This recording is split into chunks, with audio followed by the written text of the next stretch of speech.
Ladies and gentlemen, thanks so much for clicking that Facebook or YouTube link. I'm John Neiderer, and along with your host, I like to call him the mastermind, but he is known as the loose cannon, more popularly, Jared DiGirolamo. Jared, say hi to your fans out there on Facebook and YouTube. Hello everyone, how are you doing today? Now Jared, I want to congratulate you. This is our third show together. Yes. You've already gotten more than 400 views on your first two shows, so people are just really enjoying the show. Well, I appreciate it. Thank you very much. Hope you enjoy this one as well. Okay, Jared, before we get into the sports talk this week, I just want to congratulate you. You were the fan of the game for the, not just Pittsburgh folks, the Pennsylvania cable network, when your North Hills Indians took on the North Allegheny Tigers. Now, unfortunately, the Indians dropped it, but a good honor to be the fan of the game, huh? Yes, it was. It was a very good honor, and I appreciate them for recognizing me. I mean, it was a very funny story how that came about, but I'm glad a lot of people who checked it out, friends of I know and family I know, were ringing up my phone like crazy. It was just wild, but I considered it an honor. I thank them very much for that appreciative honor. Absolutely. All right. You know, Jared, we'll take you through all the sports of the day and even more sometimes. So let's start out. It ended a week ago. Let's start with the Major League Baseball playoffs. Jared, Madison Bumgarner, of course, pitches probably the greatest postseason in history. The World Series started in 1903. I think the Buccos maybe should feel a little bit better that they got shut out by Bumgarner, now that we know what he did. Your thoughts on the World Series and the playoffs as a whole? Both teams were terrific. You can't go wrong. I mean, San Francisco and Bruce Bochy might be the best manager in all of baseball, hands down. One of them, I should say, right now. I mean, 3 times in 5 years to win a World Series. That's credit to his team and everything. You got Hunter Pence, you got Buster Posey, you got Bumgarner, like you said, who had an unbelievable run. Don't forget the Panda. The Panda, of course, yes. Mr. Sandoval. And, of course, Kansas City. You can't go wrong with Ned Yost and his team. They had a great postseason in their own way. I mean, they started out 8-0. 8-0, ladies and gentlemen. That's unheard of in this day and age. And, of course, Kansas City and Ned Yost had a pretty good team in their own right, but they will be back, I feel, next year, depending on who leaves for free agency on both squads. But it was a good World Series. Some people say the ratings were down, and that might have been true. But all in all, you couldn't pick just one game of the postseason that was really bad. I mean, you had St. Louis in it, you had L.A., you had the Washington Nationals, you had Detroit, you had Oakland. It was a lot of fun. That's what makes October fun in baseball. Yeah, it was definitely a great postseason this year. All right, moving on, let's talk about your black and gold Pittsburgh Steelers. Well, Jared, we had them almost dead and buried the last time we had a show. All of a sudden, old number 7, Big Ben, your quarterback, throws for 12 touchdown passes in 2 games. 522 yards against the Colts. Jared, are the Steelers relevant again, and can they keep it going? The Steelers, I think, are in the driver's seat for the moment right now, but at the same time, look at that whole AFC North. It is jumbled from top to bottom. We got 2 great teams playing tonight, Cincinnati and Cleveland. You got the Steelers, of course, have a date with Cincinnati twice in December. If they can win those games, however, and get out with a sweep power and split with both Baltimore and Cleveland, yes, I think the Steelers have got a good chance to get back to that postseason. But again, you got New England in that postseason. You got some other surprises in that AFC. It's going to be a who's who what's going to happen. Like I said, Ben's been on fire, and he's clicking at the right time. I mean, 12 touchdowns in 2 games. I mean, no one has seen that since Tom Brady, Joe Montana, Dan Marino. I mean, Ben is playing as good as anybody right now. Yes, they got an easy game a little bit this week with New York, but I would not put it past them that they're going to come out maybe, high, but at the same time, the Jets, you never know, they could cool off the series. But right now, I think the Steelers are in the driver's seat for the moment. And like I said, we still got a lot of football left. Who knows what's going to happen between now and January. Jared mentioned the Steelers will play at the New York Jets this upcoming Sunday at 1 p.m. Let's hope it's not a trap game. I don't think it should be. I think the game you got to worry about a trap is in 2 weeks they go down to Tennessee and play the Titans on Monday night.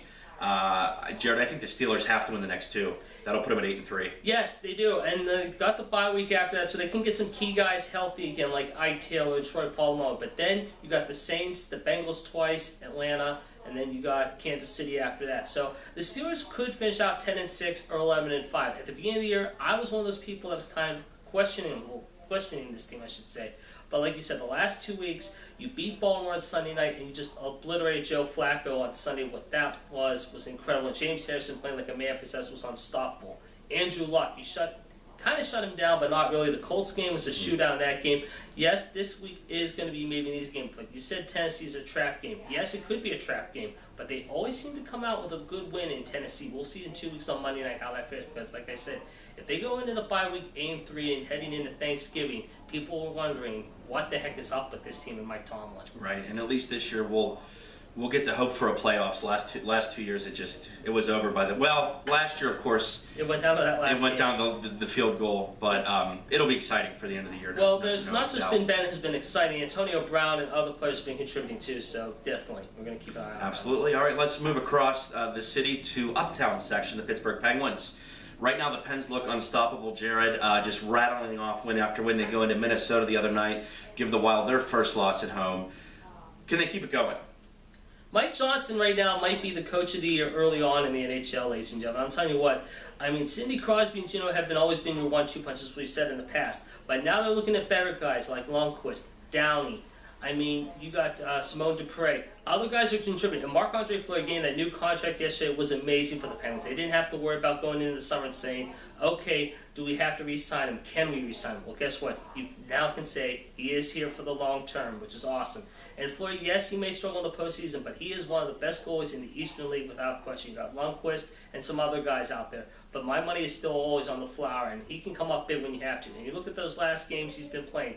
You shut out LA last week. You shut out a very subpar Buffalo team. You beat a pretty good Minnesota team the other night. Now you got coming up Winnipeg and Buffalo the next two. We'll see where this goes. But if the Penguins keep going at this point, however, I can see them going far into the Stanley Cup postseason come springtime. But again, it's still only November. But the Penguins right now, the first 6 weeks, I'm giving them an A++ rating. They are just been very, very good. Right Absolutely, and I think a lot of fans, including myself, maybe we're a little worried. We lost Jokinen, we lost Gibbons, we lost some speed and some scoring. But like you said, they added Hornqvist, they had Spalling, they had Downey, and this team has a new fiber to it. They're tough. An identity, yes, they do. And yeah, using Jokinen does hurt, and you still have Suter, don't get me wrong, too. But like you said, Hornqvist has been just a diamond to watch. I mean, to get him for James Neal, I really questioned at the start that deal. But now I'm looking at it more and more. I think Hornqvist has become one of your main co-captains, if you will. And like I said, when you don't have Sid and Gino score 2 or 3 points a night, however, you'll always have other guys to contribute. Like I said, Simone Dupre, Steve Downey from Philadelphia, probably our biggest rival, I should say, is now showing more of a toughness. Like Pascal Dupuis, I think, has been by far my big surprise than any of all the players I've named so far. To come back from that knee injury and show his toughness this early, kudos to him, kudos to the Penguins in more ways than one. Luckily, he gets away with not having a neck injury. And how good is the team when we can't even we don't even mention Chris Kunitz in that last 2 minutes, And you also got Chris Letang too. I mean, Chris Letang's going to step it up a little bit. I feel that's one of the guys I feel that has to step up his play a little bit. But like I said, all in all, the Penguins are clicking at the right time. And let's just hope they keep going into the winter with a very good attitude. I think they're doing very good right now. Okay, from Uptown at Consol Energy Center back down to the North Shore, Jared, the Pitt Panthers football program. I gotta be honest with you. I'm just gonna let you take the ball on this because I don't even know what to say anymore. They lose a tough one to Duke. Yep, and then they lose to Georgia Tech, if you remember, too. Right now, I think Paul Chryst knows his team is in trouble right now. I mean, yes, they have good players. We know that. James Conner has been probably the player without question. And if he's not first team All-ACC, it's a crime against humanity because he's just been lights out all year. Tyler Boyd's been doing well, too. But the problem with Pitt is losing those games. Duke, Georgia Tech, Iowa, and Akron, especially Akron. That hurts your program. Right now, the Penguins got... The Panthers have got 3 games left this year. If they don't get a bowl this year, I think they could begin to say Paul Chryst's time in Pittsburgh is over. They have to win 2 of these next 3, whether it's North Carolina, Syracuse, and Miami, to get back to a bowl. Right now, the Panthers they're getting outplayed almost every week. However, they're starting out kind of slow, and they're catching up. This week, however, not so much. They were in a high-fast game with Duke. The week before, they fell behind the 8 ball very, very early against Georgia Tech, which was an embarrassment. I was at that game. Wow. At 28-0, I mean, you shook your head and wondered, where do they go from here? But James Conner kept them in that game. And right now, like I said, James Conner is the one guy I feel that is keeping this team's chances in games. But if they want to get to a bowl, however, in these next 3 games, however, James Conner's got to keep playing the way he's playing, but Wojtek's got to start throwing more. I mean, right now, this is a very young team. Yes, I understand that, but they've got to start playing a lot better. And if they don't win these next 3, then I think, hate to say it, Paul Chryst, you're out of a job. Yeah. Connor, an absolute stud. You probably know this, although we didn't talk about it before the show, was actually nominated for the Maxwell Award for College Player of the Year recently. That's good. That's very good. He's well deserved, and he I'm sure he's gonna have a lot of statues coming his way this year. If he doesn't get them, if he gets the Maxwell, the Doak Walker, kudos to him, because like I said, last year we had Aaron Donald, and he swept all the awards. Wouldn't it be funny if we had a guy like running back, no less, we haven't seen since maybe Shady McCoy, to take all of the big hardware? It could very well happen. Like I said, Tyler Boyd He's been an up and down guy all year, but at the same time, he's also a pretty good receiver when you need him. Let's just hope Mr. Connor will come back for one more year, Jared. Yes, I think if they get them both back next year, I think Pitt will be better next year. If they lose them both, it's going to be tough because they got a fair class coming in, led by Jordan Whitehead, the Central Valley kid. And at the same time, however, he could be the only player that could help this team because right now I don't see anyone else, even though they're a very young team, could be that one big stud going into next fall. Let's stay at Heinz Field. You write notes for me before our show.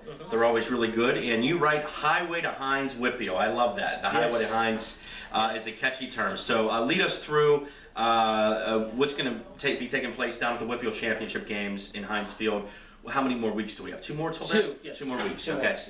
more. All 4 classifications are looking really good early in the going. In Class A, it looks like you got 3 good teams coming out of that. You got Clairton again, you got North Catholic, who's dangerous, and you got the Lopes of Elwood. Right now, if you're looking at my analyst, I'm thinking it's Clairton and North Catholic for the championship in Class A. That's going to be a great game there. Wow.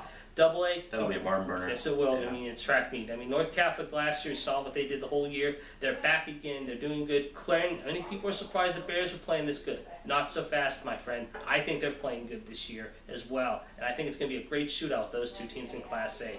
Double A, you got South Fayette, Aliquippa, C and LaSalle. You got 3 good teams there as well. But my money is on South Fayette and the Quips. I mean, South Fayette is led by a Brumbaugh. This folks, Brett Brumbaugh, the best passer maybe all the WPIAL this year, is showing why. And the Quips might have to find a way to stop him. But you know what? We saw a great shootout last year. Expect more of the same this year. Same thing. South Fayette, I think, is going to be the team to beat, and they will be going back and winning it in Double A. Wow. Triple A, you got West A, TJ, Central Valley. You got some great teams there. My money right now, if I'm picking, is going to be on West A and TJ at this point. I think Central Valley falls a little short this year. And Bobby Palco, I'll tell you what, a lot of people know his son Tyler was a great quarterback back in the day. Pitt and at West A, I think they might be the best team in all AAA. And TJ's going to have to find a way to stop West A. I don't think they can. West A's for real, folks. Watch out for them. And in Quad A, Pine Richland. Yes, folks, the Rams and our good friend Eric Kasparowicz from North Hills is making some noise out of that conference. Then you got Woodland Hills and George Novak, always the king there. And of course, who can put it past Central Catholic? They're always a good team as well. Penn Trafford's a good team. North Allegany's been a surprise this year. This is probably the toughest one to pick, but you know what? For my money, I know a lot of people are going to give me flack for this, especially my girlfriend's going to give me flack for saying this, but I already told her, I think it's going to be Central, yes, but it also could be Pine Richland being there in the championship game. I think they can run the table. And if it's Pine Richland, Central, and Quad A, in the championship game, it's a tough one to call because Pine Richland beat Central a few weeks ago. We saw what happened. Can Central get paid back? Yeah, it's a possibility, but you know what? I think Pine Richland's got a little bit more firepower than this year. They're showing a lot of surprising things this year, and I think Pine Richland could be back as far as champion goes. And I'm going to say right now, Pine Richland could win Quad A.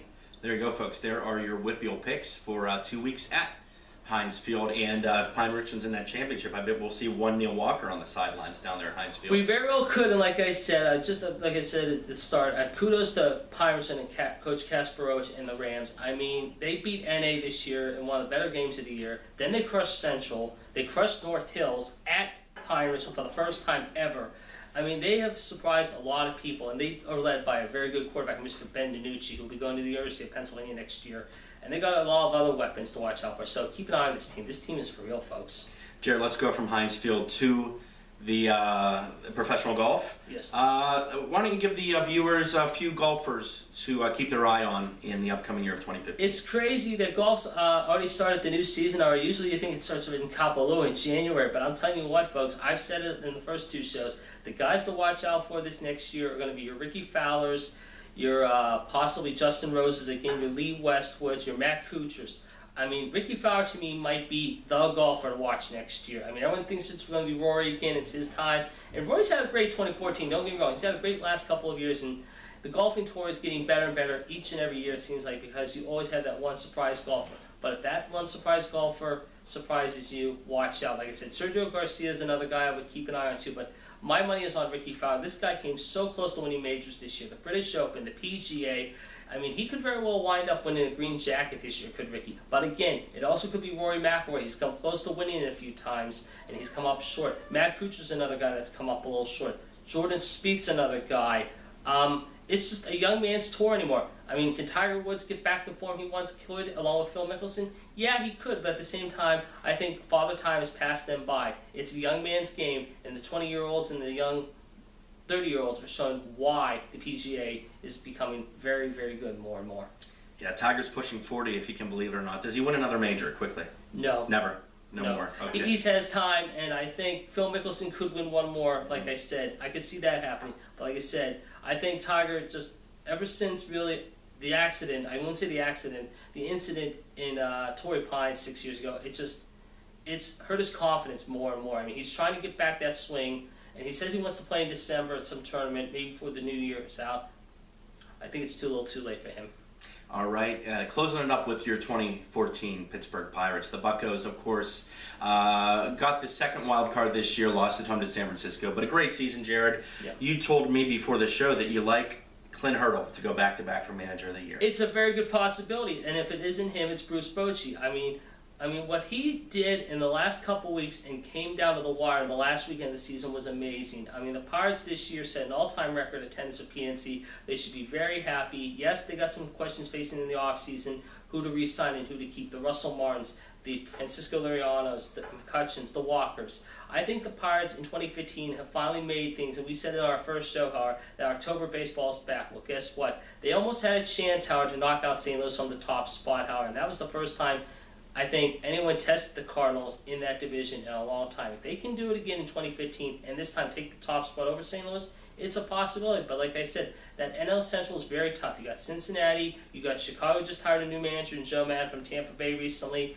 We'll see what he does in 2015. But like I said, it's going to be maybe a three-man chase again between Cincy, Pittsburgh, and St. Louis. But this time, I'm calling it right now. Pittsburgh will be on top. Hopefully, if they can get back into October baseball again, this next fall, they can win the division this time. I think St. Louis might be losing a step this year, especially after what happened this past, 2 weeks ago, I think it was? Yes, it was 2 weeks ago, with the loss of one of their members. A very tragic Oscar incident. Tavares. Young guy, 22, 23. Our thoughts and prayers are with him and his family at this time. But like I said, the Pirates could finally show for the first time since the early 90s they'll be the top of the division, and I think they have a very good chance of doing so. I agree with you, and this it isn't just wishful thinking. The 2015 Pirates shape up to be very exciting. You know, I think you're going to have Harrison starting at third every game. Pedro's going to get a whole spring training to play at first base, get comfortable over there. If you have Polanco, Marte, and McCutchen healthy in center field, I think this team is definitely going to win the division next year. You got $1 million outfield, no question about it, from left to right. Third base looks pretty good with Jay Hay, like you said. I do question, though, Pedro going to first. I'm hoping this time he stays healthy. He was healthy last year at times, but the strikeouts continue to bother me, and that's one thing I think a lot of people are scratching their noodle about. Yes, he was supposed to be up for arbitration, and I'll tell you one thing. If he struggles out of the gate this year, I hate to say it, the Pirates could deal him. I'm surprised they haven't done it yet, but like I said, if he does struggle out of the gate, maybe I'm not saying spring training, but if he struggles in April or May, I wouldn't be surprised if the Pirates make their first big move of the year. Yeah, a lot of people say, and I would agree, he's destined to be a DH, really, in the AL. All right, Jared, closing up the show. I hope you enjoyed it, folks. This is our third episode. Give the viewers, let them know what you're doing. You told me last night you were doing some wrestling coverage. Yes. What's going on with the other shows right now? We're working on one of the new shows still on Black Sheep Radio, BLK Sheep Radio. We're hoping to get that up and running in a few weeks, hopefully around Thanksgiving. If not after Thanksgiving, we don't know exactly when and where yet. We'll let you know the time and place, but hopefully you check us out. And on Tuesdays on BLK Sheep Radio, you can listen to me along with the co-host talk football. We usually break down the week's games, and then we preview the upcoming week and also talk about who we like for the coming week. All right. It's a wrap, folks. Jared, thanks so much for filming this episode. We'll see you real soon, folks, with all kind of coverage. Of course, Steelers, Penguins, WPIAL. Yep. Jared, thanks again. Thank you very much. And congratulations.